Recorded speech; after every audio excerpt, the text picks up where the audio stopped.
Hi everybody, this is Michelle from Michelle James Designs, and you can find me at michellejdesigns.com.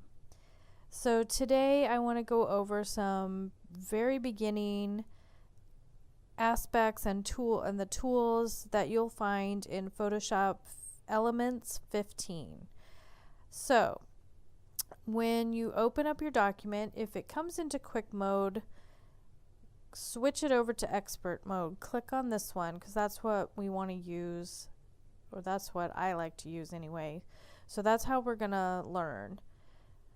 Okay, so when you first get in your screen, I'm just gonna go over the layout here.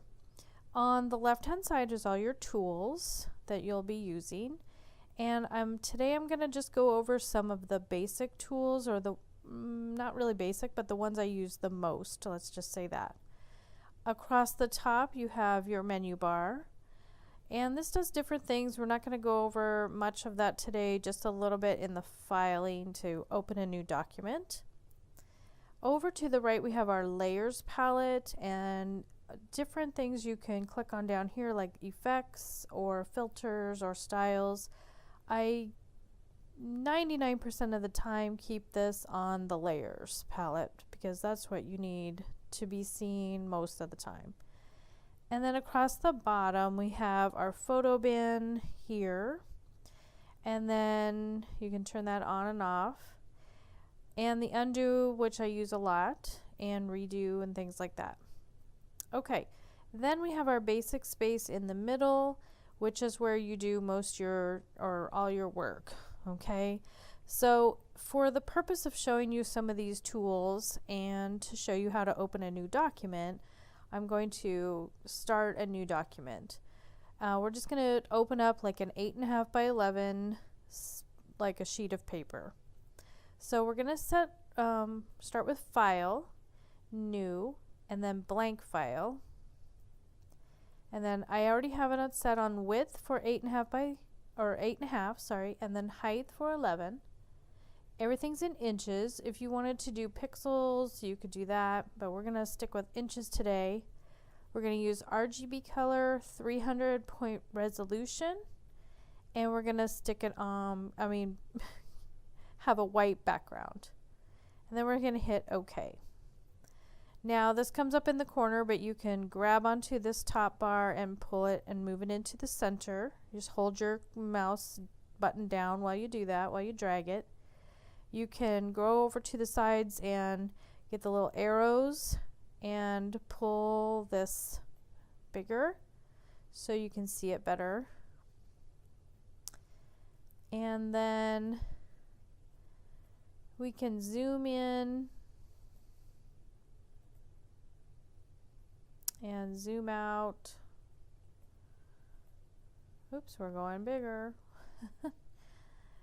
And there you have it. Okay, so now we have this new document. Now I can show you some of the tools easier now that we have a document up here. And I have already brought in a couple of design elements that I've purchased and have brought them into the program so that you can see how to do some of these things.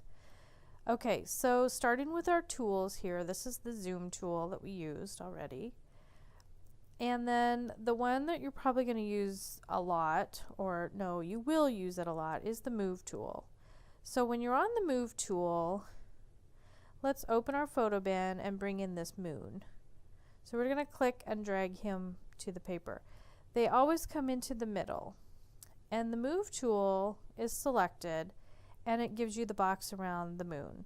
So now, because that's selected, you can click on him and keep your mouse button down, and you can move him around the paper. You can get the diagonal arrow in the corner and pull and drag him, make him bigger. You can get the little twisty arrow to rotate. And if you want to make him taller, you can do that. Or wider, you can do that, but that kind of skews the image, so it's better if you're going to just change his size, to grab from the corners. Okay, so because he's not in straight and he's kind of askew right now. I'm not going to apply those changes, but I do want to make him a little bigger. And then we're just going to hit the green check mark for apply. Okay. So now you can see in our layers palette, we have two layers. We have our background sheet of 8.5 by 11, and we have our moon.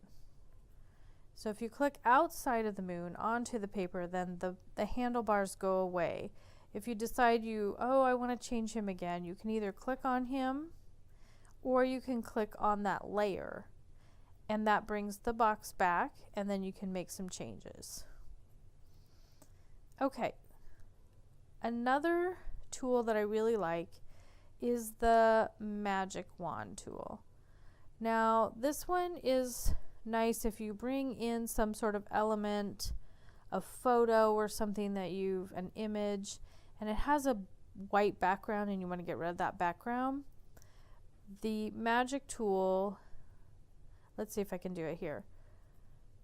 Yes, okay, so I've clicked on him and actually it moves, or it creates the marching ants around the edge, but I don't see them around the moon, so I'm not sure that this would work.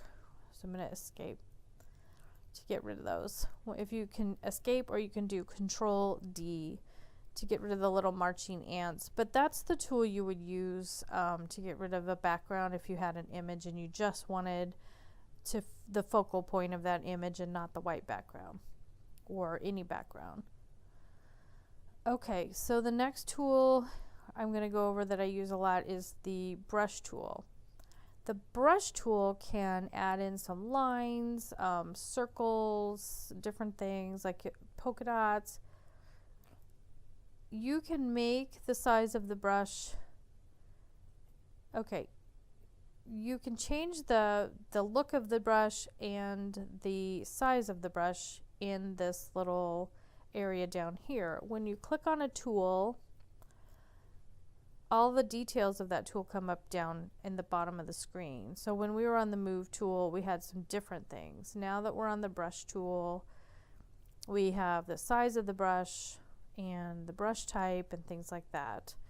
So this tool, you can scroll down, and if you want like a fuzzy edge or something, a blurred image, you can do that.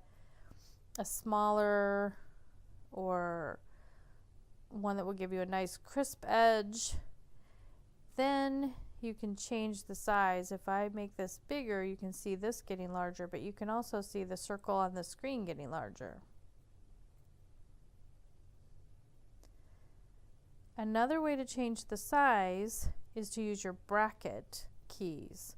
So the left bracket will make it smaller and the right bracket will make it bigger. Okay, so if we wanted to draw a line under the moon, and if you want a straight line, so I use this all the time if I'm going to use a straight line, I would hold the shift key down and then click the mouse button and pull that across. Gives you a line. Now it is red because that's the color we have selected over here. So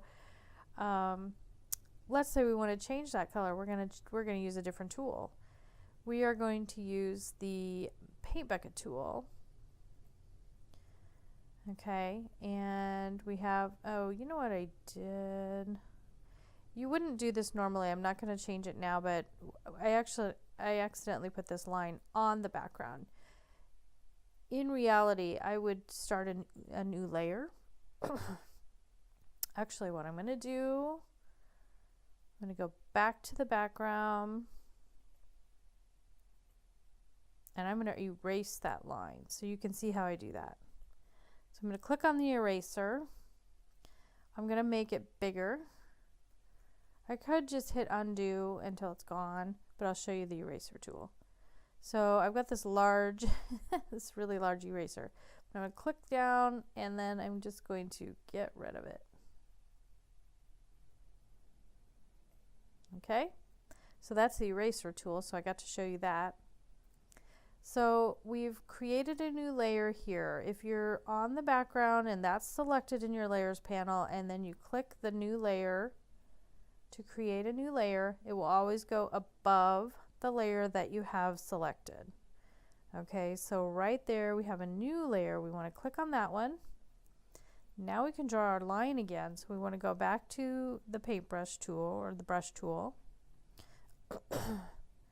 Maybe we want black this time. So we're going our little color palette here, click on a black area, hit OK. Now we have a black little square here showing what color we're using. We got our brush tool selected. So if we want a straight line, now we can hit the shift key and drag it across. Okay. Now if you want to move that line around, hit the move tool, get it selected, and move it around. Okay. So that is the move tool and the erase tool that I showed you. Okay, so now we're going to move on to this paint bucket. If we want to change the color of our moon, let's say he's just too gold. He's just too gold. We can click on him with the eyedropper, and that gives us the color he is now. We want a lighter yellow. So we're going to click somewhere over here, hit OK.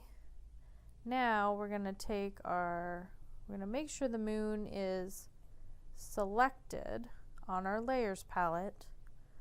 Take the paint bucket tool and then the little arrow inside there. Whoops, gotta fix that. There we go. See how he's lighter now. If you hate it, undo. Okay, so now we're going to do some text. So this is our text tool, and then we have the details down here. So this is our font. I have a lot of fonts. So we can find something cute. Actually, one of my favorites is Gabriella, which I purchased.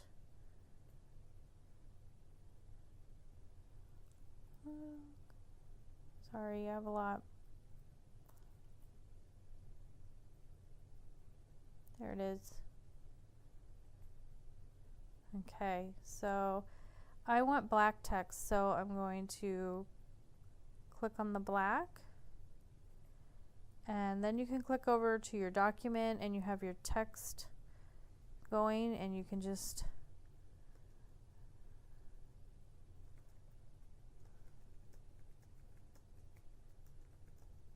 type away.